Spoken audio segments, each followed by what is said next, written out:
Chapter 3. Hooke was a bent cop. No doubt about that.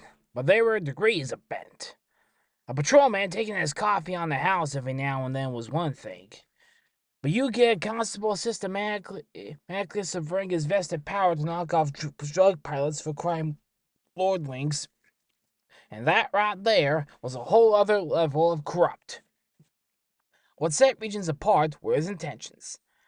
Any cop who ever sat down before a congressional hearing or an IA board eventually mumbled shamefaced into the microphone a declaration along the lines of, I became a cop to help people, ma'am. I don't know when that changed exactly. Nothing had ever changed for Hooke. From day one, Regents was out to augment his own prosperity. Or before day one, truth be told. It was biblical, actually, how Regents' ambitions got forged. His daddy was a self-styled preacher out of Homestead, Florida, who never managed to whip up much of a flock on account of his fanatically strict adherence to the letter of the Bible, mostly the early chapters. Gerald Hooke might have had more of a pickup in Mississippi, but Florida folk preferred the whitewashed version of Jesus, the one who didn't point the finger at their fur-lined winter coats in church because Leviticus frowned on clothing woven of more than one kind of cloth. And retirees from the northern states wouldn't countenance a preacher who slapped cheeseburgers out of their hands because Leviticus proclaimed it was forbidden to consume meat and dairy in one meal. Young Regents had little choice but to toe his daddy's Old Testament line, but put a serious crimp on his adolescence. Everything concerning beer and balls was off the table. And goddamn if those things went the whole world for a teenager.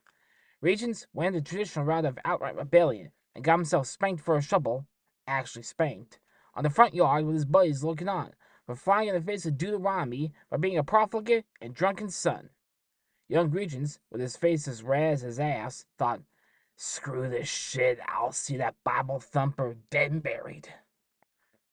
It wore Preacher Gerald down a few shits people gave about his churchin', and eventually took to ultra wine, and from there it was a short hop to bourbon. It was only a few hours sleep from bourbon to self-loathing, and that same self-loathing was just passed down to his wife and kids, as it generally is. Selma Hooke cracked one night following 8 hours of preaching, spat right into her face by a drunk man of God, and took off with her daughter, Martha Mary, never to be heard from again. Regents she neglected to take along. He was trouble. It was written all over the boy, a linebacker-looking lump of resentment with violence bubbling under the surface. Selma knew that there would come a day of reckoning, and she didn't want Martha Mary around to witness it.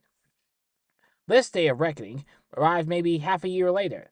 6 months of boy and man living on their lonesomes out back of a timber-slack excuse for a storefront church, with flanking paint and a spire that was much more than a stack of pallets. Worshippers were limited to the ranks of the homeless, drunk, and addled. And even those poor souls reckoned that old Jerry Hooke was losing the run of himself, drunk as he was most days, whipping that boy around for mostly fabricated infractions of his endless rules. It seems like Gerald was going more Jesus crazy by the day. He started to invest serious belief in the notion that he had been chosen by God for something super special that would give his life relevance to more than a dozen or so Walking Dead extras who inhabited his pews. When Hurricane Andrew swept in from the Bahamas, Gerald felt that he had finally found his vehicle. He told his son, who really could not give a damn, "We shall stand together in the temple, though it will crumble around us, and then they shall see." Regents started giving a damn sharpish, because if he understood his papa's rantings, they were going to stake it out in a church made of rusted nail and plywood, while the rest of the city got itself evacuated the hell out of Dodge. Fuck that, thought Regents, and so he turned on his father. Or at least he tried. Regents was big, but Gerald was bigger. The son got one good swing before preacher dad cold-cocked him with his King James. Regents woke up on the church altar with Armageddon swirling around his head and his crazy-ass father staying naked above him, calling to the Lord to show him a sign. A sign, thought Regents. A goddamn sign? Someone is shitting someone. And why the hell was his dad buck-ass naked? None of it made like a sense to Regents, as he knew that the hurricane bearing down on them like the world was turning itself inside out was sure to send them both into whatever afterworld there actually was.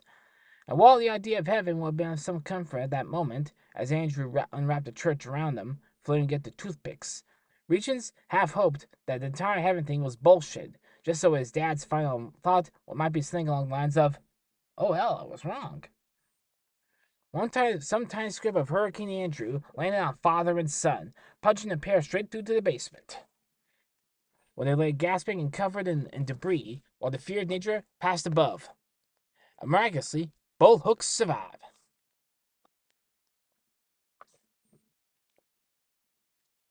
Momentarily, at least. Regents was the first to gather himself and stood over his father, thinking, maybe Daddy was actually right. Maybe Jesus delivered us.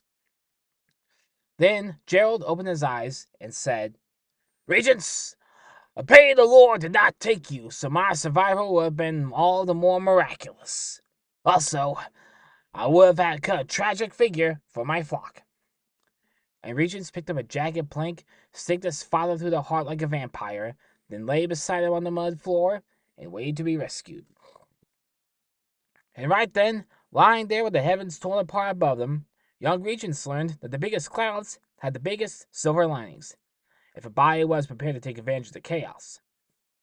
I have a gift, Regents had realized, and that gift was that he could keep his shit together while the whole world was freaking the hell out. Years later, a mentor in Iraq will toss out a quote that hit the nail on the head.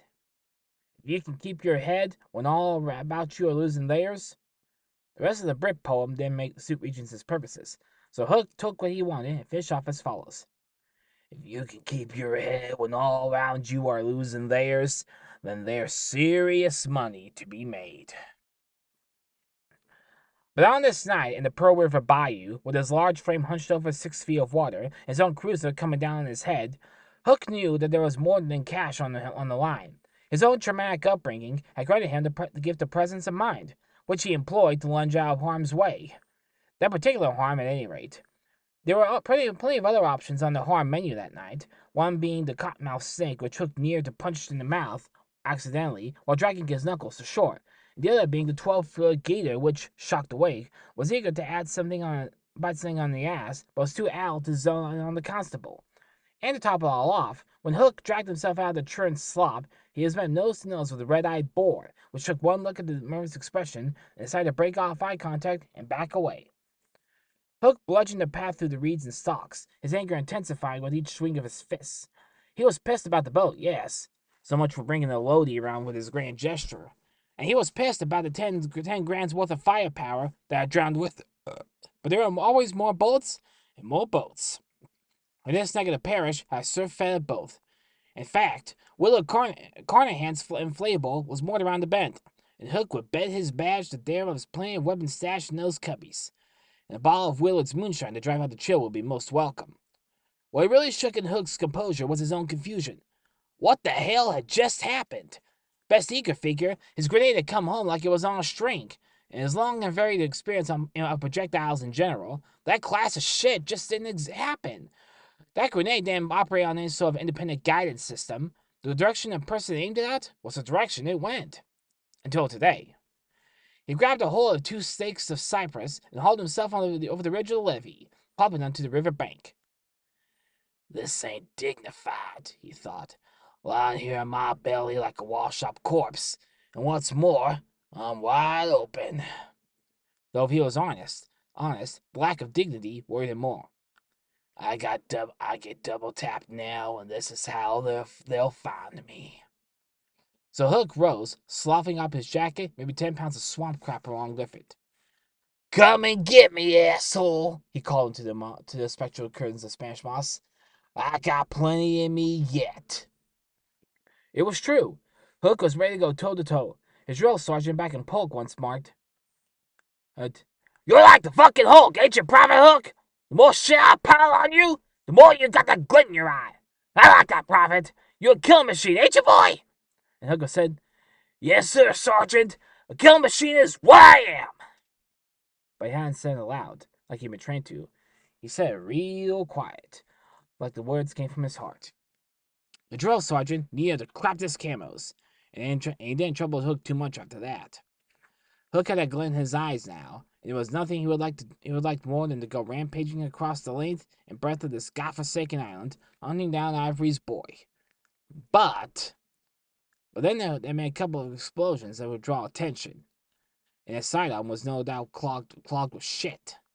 Maybe Ivory's boy was already headed to Petit Bateau, the closest landing, on whatever craft had taken him up here, since Regents had been lying about seeing a drift by earlier. The smart move was to take Willard's boat upriver and maybe get a jump on whoever had been videoing him. That was the smart move. Stay smart, Sergeant Hooke, he told himself, imitating his Iraqi mentor, Colonel Faraji. Remain calm. Hooke closed his eyes and counted to 10, breathing in deeply through his nose, which was a relaxation exercise he picked up from a whore in the French Quarter. When he opened his eyes again, the killer was tucked away for the moment. For the moment, thought Hooke, but something happened out here, and I'll be back to find out what.